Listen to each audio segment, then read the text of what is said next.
2 semaines après la remise du rapport final des assises nationales au président du Conseil national pour la sauvegarde de la patrie, le général de brigade Abdourahmane Tiani, la nation nigérienne assiste à la cérémonie solennelle marquant la première étape dans la mise en œuvre des résolutions et recommandations de ces assises nationales. Le premier acte fort de ce rassemblement tenu au Centre international de conférence Mahatma Gandhi de Niamey a été la signature du décret portant promulgation de la charte de la refondation par le chef de l'État, le général de brigade Abdourahmane Tiani. Cette nouvelle charte a valeur constitutionnelle et représente la loi fondamentale pour régir les pouvoirs publics pendant la période de la refondation.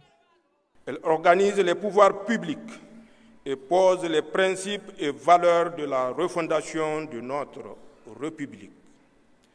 Mais c'est véritablement dans son contenu que la charte innove.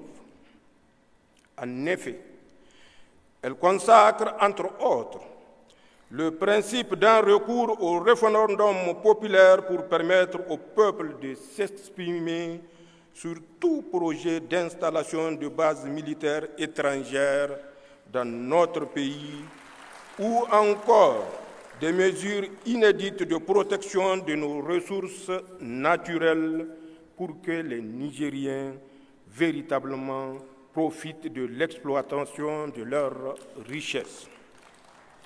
Le second acte de ce rassemblement est le cérémonial militaire au cours duquel le général de brigade Abdourahmane Tiani est promu à titre exceptionnel au grade de général d'armée. Il est désormais le président de la République du Niger, chef de l'État, chef suprême des armées et de l'administration. Le président de la République dit mesurer l'ampleur de la responsabilité qui lui incombe et a rappelé son engagement à s'investir dans la réussite de la refondation du pays. La réalisation de cet objectif va nécessiter de chacun et de tous un effort assidu au travail. Elle va aussi nécessiter une résilience à toute épreuve et d'importants sacrifices. Elle va enfin nécessiter que tous les Nigériens se retrouvent et regardent dans la même direction, celle de l'intérêt supérieur de la nation. Conformément aux résolutions et recommandations des assises nationales, le président de la République a signé plusieurs actes, notamment une ordonnance portant dissolution des partis politiques et une ordonnance statuant remise en liberté de certaines personnes prévenues ou condamnées, civiles et militaires, dont le ministre de la Justice, garde des Sceaux, a été instruit pour la mise en application.